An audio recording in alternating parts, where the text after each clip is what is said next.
जय हिंद दोस्तों।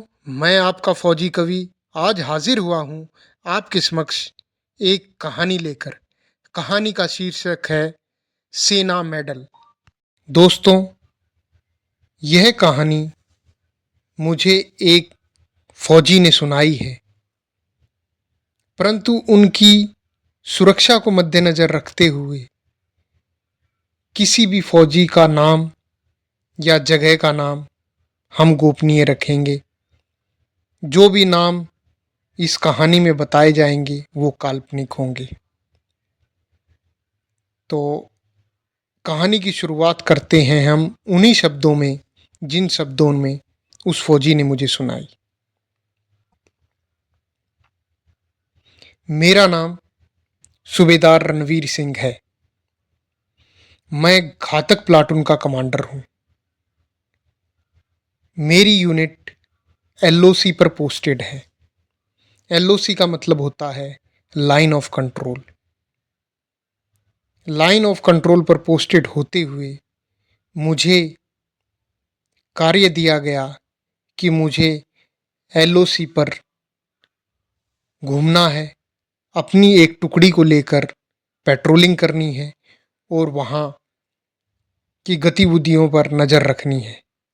किसी भी तरह की कोई भी सुरक्षा के खिलाफ होती कार्रवाई को रोकना है। मैं सूबेदार रणबीर सिंह अपनी टुकड़ी को लेकर एलओसी की ओर चल दिया। पहाड़ों पर काफ़ी बर्फ जमी हुई थी। मौसम बहुत ठंडा था। उसके बावजूद मौसम की ये खराब चालें हमारी चाल को रोक नहीं सकती थी, क्योंकि हम भारतीय सेना के सैनिक हैं। हमें किसी भी तरह की कोई रुकावट रोक नहीं सकती। मैं अपनी टुकड़ी को लेकर के बर्फ की पहाड़ियों से चढ़ता उतरता एलओसी की तरफ चल पड़ा। रास्ते में हमने देखा कुछ भालू हमारी ओर बढ़ रहे थे। उस इलाके में काफ़ी भालू रहते हैं। भालुओं को देखकर हम सभी चुपचाप वहीं बैठ गए। हमारी टीम में एक सिपाही करण सिंह था, जो कि सबसे कम उम्र का कमांडो था। सभी कमांडोज चुपचाप वहां बैठ गए और वो भालू हमारी तरफ बढ़ते गए। वो हमारी तरफ आते आते हमें देखते हुए, हमें बगैर कुछ कहे हमारे साइड से निकल गए। हमने उनको बहुत ही नज़दीकी से देखा। बहुत अच्छे लग रहे थे। कुदरत के ये जीव देखने में बहुत ही सुंदर और मनमोहक लग रहे थे। उस इलाके में जहाँ चारों तरफ बर्फ की सफ़ेद चादर बिछी हुई है, उस पर चलते हुए ये काले रंग के भालू बहुत ही सुंदर लग रहे थे। हालांकि उस वक्त रात का वक्त था, परंतु रात चांदनी थी, इसलिए सब कुछ बहुत सुंदर नजर आ रहा था। भालुओं के जाने के बाद हम हंसते मुस्कुराते आगे को चल पड़े। थोड़ी दूर चलने के बाद हम एलओसी के बिल्कुल नज़दीक पहुंच गए। एलओसी पर हमारे द्वारा तार बिछाए गए होते हैं, जिसे बार्ब्ड वायर कहते हैं। वो तार बिछाए गए होते हैं। उस तार के उस तरफ पाकिस्तान का एरिया माना जाता है और तार के इस तरफ हमारा यानी हिंदुस्तान का एरिया माना जाता है। तो हम उस तार के किनारे चलते चलते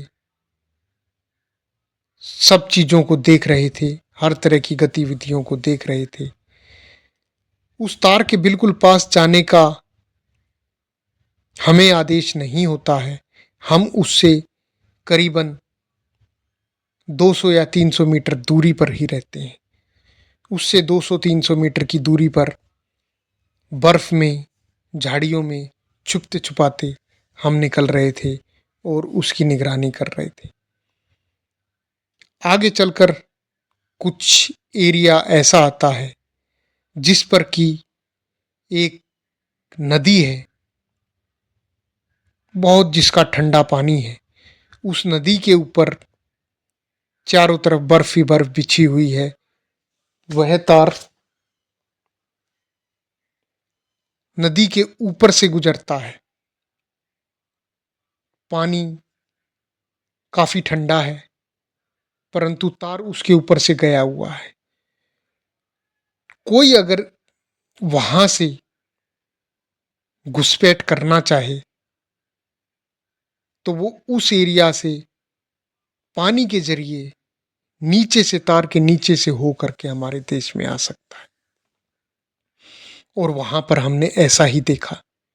कुछ हलचल हो रही थी। तुरंत मैंने अपने सभी कमांडो के साथ पोजीशन ले ली और बर्फ और झाड़ियों में छुपकर हम उनकी गतिविधियों को देखने लगे। हमने देखा करीबन 8, जो कि दूर से देखने में भालू जैसे लग रहे थे, 8 भालू नदी के अंदर घुसे और घुसकर नदी के अंदर से नीचे नीचे, तार के नीचे से हमारे देश की ओर आ रहे थे। हमने धीरे से उनको वॉच करना शुरू किया, उनको देखना शुरू किया। वो नदी के नीचे से निकल करके हमारी ओर बढ़ रहे थे। कुछ देर तक तो हम यही समझते रहे कि वो भालू हैं, परंतु जैसे ही वो और नजदीक पहुंचे, नदी से बाहर निकल करके हमारे देश की सीमा पर पहुंचे, तो हमें पता चला कि वो तो इंसान थे, वो भालू नहीं थे। उनके पास AK-47 और पीठ पर बड़ा पिट्ठू बैग, जिसमें बहुत सारा सामान भरा हुआ है, और वो निकल कर चुपके चुपके चलते हुए धीरे धीरे दबे पांव से हमारी ओर बढ़ रहे थे। मेरे सैनिक, मेरे कमांडोज बिल्कुल उतावले हो गए थे, परंतु मैंने उनको रोका। उन्हें कहा, इन्हें और नजदीक आने दो, फायर की रेंज में आने दो, हमारी गन की रेंज में आने दो, तब फायर करेंगे। जब मैं कहूँगा फायर, तब फायर करना है, वरना कोई कुछ कहेगा नहीं। यहाँ से अगर हमने कुछ कार्रवाई की तो वो वापस भाग सकते हैं। तो हमने उनको अपनी ओर बढ़ने दिया, हमारी ओर आने दिया। वो टोटल 8 थे और वो आठों चुपके से दबे पांव बढ़ते जा रहे थे, बढ़ते जा रहे थे। जब वो हमारी रेंज में पूरी तरह से आ गए, तब मैंने अपने कमांडोज से फायर करने को कहा। उन्होंने धड़ाधड़ फायर किया। रात का वक्त था, बर्फ में गोलियों की आवाज सन्नाटे को तोड़ती हुई च्यों च्यों करके निकल रही थी। उनमें से 6 उग्रवादियों को वहीं पर ढेर कर दिया, परंतु 2 भागने में सफल हो गए। वो वापस नदी में कूद गए और नदी से, तार के नीचे से क्रॉस करते हुए वो वापस पाकिस्तान की ओर चल दिए। यह देखकर हम में से जो हमारा सबसे युवा कमांडो था, सिपाही करण सिंह, वह आपा खो बैठा। उसने अपना नियंत्रण खोया। मेरे आदेश का पालन ना करते हुए वो वापस उनकी ओर भाग लिया। मैंने उससे रुकने को कहा, परंतु वो नहीं रुका। जब वो नहीं रुका तो हम उसे अकेला नहीं छोड़ सकते थे, इसलिए हम सब भी उठकर उसके पीछे पीछे भागे। उस फायर करने में एक उग्रवादी को और वहीं पर नदी में ही धाराशायी कर दिया। अब बचा एक। वो एक तार के नीचे से पार होकर वापस पाकिस्तान की भूमि में पहुंच गया। जब वो वहां से निकल करके तार के नीचे से और उस नदी के उस किनारे पर चढ़ रहा था, तब तक हमने देखा हमारा सैनिक, हमारा कमांडो सिपाही करण सिंह भी उसके साथ नदी में कूद करके तार के नीचे से उस पार जा चुका था।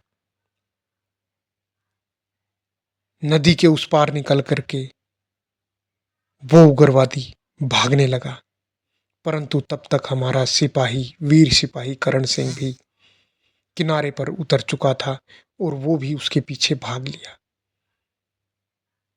इस भागा दौड़ी में वो अपना हथियार यहीं छोड़ गया और बगैर हथियार के उसके पीछे था। करण सिंह की गति इतनी तेज थी कि नदी क्रॉस करने के बाद मुश्किल से 50-60 मीटर ही वो भाग पाया था। करण सिंह ने पीछे से उसको कनपटी पर पकड़ लिया और पकड़कर उसको लात घुसे से ऐसे ऐसे वार किए कि उसे लात घुसे और कोनी मार मार के वहीं धाराशायी कर दिया। उस उग्रवादी को बिना हथियार, बिना गोली के हमारे वीर कमांडो ने वहीं पर मार दिया। यानी कि आठों के आठों उग्रवादी धाराशायी हो गए। उसके बाद हमने करण सिंह को कहा, करण सिंह वापस आओ, परंतु वो उस उग्रवादी की भी डेड बॉडी को घसीटता हुआ लेकर वापस इंडिया में आने लगा। मैंने उससे कहा, नहीं करण सिंह, उसे वहीं छोड़ दो, वहीं छोड़ दो, परंतु उसने मेरी भी ना सुनी, किसी की भी ना सुनी। उसका गला पकड़ के घसीटते हुए नदी के रास्ते से, तार के नीचे से वापस अपने देश में लेकर के आ गया।